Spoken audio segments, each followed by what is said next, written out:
Ey Mehriddin. Ey bola. Assalomu alaykum aziz vatandoshlar. Hurmatli hamyurtlar. Mana hozir ikkinchi ko'prik. Tamam. Hozir Mehriddin degan bolamizni oldidamiz. Bu bolani o'zimiz Sahnobod tumanidan Kamoliddin degan bir hamyurtimizni farzandi, ikkinchi farzandi, uchinchi o'g'li, uchinchi farzandim shunda. Ya'ni bu bolada hozir sersa parogi bor, ya'ni yuragida teshik bor ekan. Bu ikkita bor deyapsiz. Ikkita teshiklar bor ekan.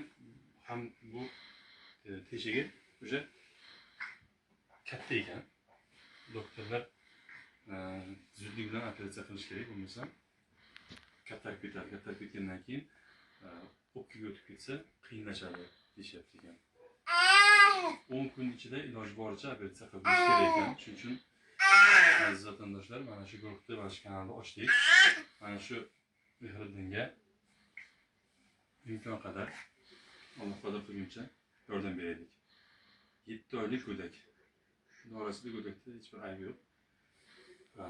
Mana shu bolamizni yuragini davolatib, bundan kattasini ham yuragida sersa parogi bo'lgan ekan.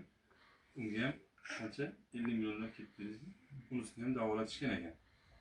O'zlari davolatib, eshitdim, uchastkalaringizni ham sotibsiz, o'zingiz kvartirada qolibsiz. Mayli, imkon qadar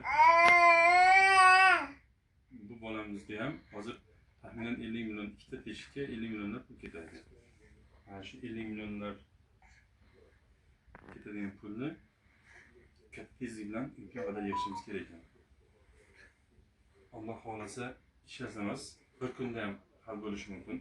Bundan katta summalarni yig'ilgan, xavotir olmang.